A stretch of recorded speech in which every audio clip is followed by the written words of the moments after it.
nak alu-alukan apa jenis perbincangan ataupun bertemu dengan sesiapa sahaja yang kita rasakan boleh membawa kepada pembangunan negara, kestabilan negara dan sebagainya. Saya rasa tidak perlu dipertikaikan kenapa PAS nak berjumpa dan juga berbincang dengan UMNO. PAS dan UMNO ini sebenarnya walaupun fahamannya berbeza, tetapi kita banyak persefahaman.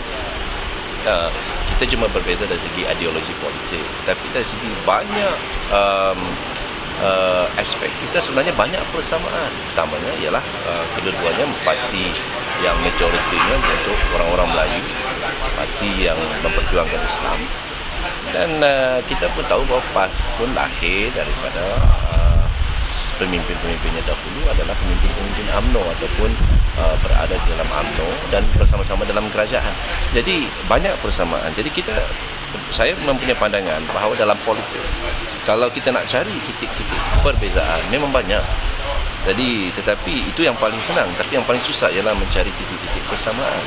Dan PAS dan UMNO memang banyak persamaan dan tidak salah pada saya mereka berbincang demi keutuhan negara, dan saya rasa tidak juga mereka akan membuat satu keputusan yang drastik dalam sekelip mata. Sudah tentu dia ada proses-proses lain. Bagi pihak saya pula di peringkat kementerian, saya selalu mengajak dan saya ingin sekali lagi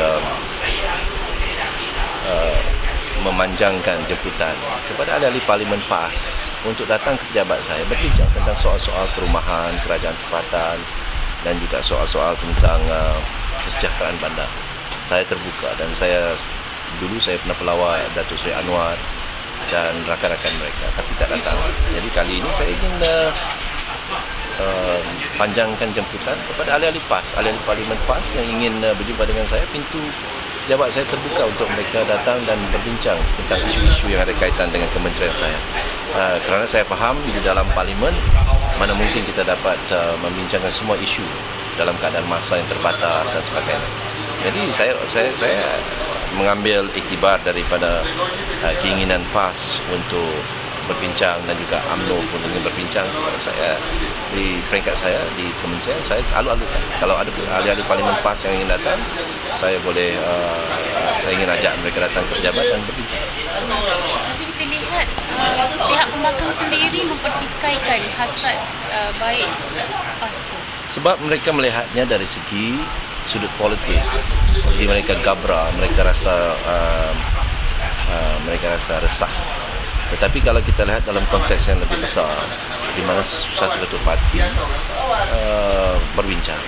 Saya sebagai contoh lah, kalau kadang-kadang kita buat lawatan-lawatan sambil kerja keluar negara, kadang-kadang kita bawa ahli Parlimen PAS dan tidak pun mereka masuk dalam UMNO ataupun orang UMNO masuk dalam PAS. Jadi tidak ada masalah. Pada saya kalau kita nak cari perbezaan, sudah tentu banyak perbezaan yang kita nak cari. Yang penting sekarang ini ada perjumpaan sebegitu rupa. Kita harus lihat ianya sebagai satu aspek yang positif. Terakhir Datuk, cuma mungkin harapan kita supaya pembangkang tidak menjadikan bila pertemuan atau perbincangan secara terbuka ni mereka akan menggunakan benda ni sebagai turning point untuk bantai kerajaan balik. Maknanya kerajaan memang sebenarnya macam yang sebelum ni dengan Anwar membuat fitnah kata nak wujudkan kerajaan perpaduan semua tu kan, mereka mengambil mereka tu siapa? Pembangkang itu sendiri mengambil PAS ataupun luar PAS. Baik PAS, baik PKR, baik DAP yang sering mengambil kesempatan di atas keterbukaan UMNO dan kerajaan itu sendiri. Saya rasakan untuk kita maju ke depan, setapak demi setapak, kita kena ada juga toleransi. Maknanya kita kena dengar apa yang pembangkang kata. Dan itu sebabnya kalau kita tengok dari segi dasar Datuk Seri Najib, banyak dasar-dasarnya itu yang lebih keterbukaan. Dan kita mendengar dan melihat, walaupun sebelum ini mungkin kita mempunyai masalah dari segi ideologi politik. Jadi saya sudah katakan, apa yang baik untuk negara kita harus buat. Kalau perbincangan di antara PAS dan UMNO itu boleh melahirkan satu suasana yang boleh menstabilkan politik negara dan boleh memberi kebaikan kepada negara kita, saya tidak ada masalah. Malah seperti mana yang saya katakan tadi, kalau mereka datang ke pejabat saya dan kita berbincang, kalau ada idea yang kita boleh guna pakai bagi menyelesaikan isu rumah contohnya, kalau mereka mempunyai pandangan, saya tidak teragak-agak untuk menggunakan pandangan mereka sebagai cadangan untuk membuat dasar di peringkat kementerian saya. Saya positif. Kalau kita ambil negatif, senang sangat cari negatif. Tapi kalau kita duduk, tarik nafas, kita ingatkan negara, kita ingatkan perpaduan orang Melayu, Bumi Putra, agama Islam, sudah tentu mesti ada ruang-ruang yang boleh kita bersemuka dan duduk bersama tanpa memikirkan soal politik. Banyak yang kita lakukan. Okey.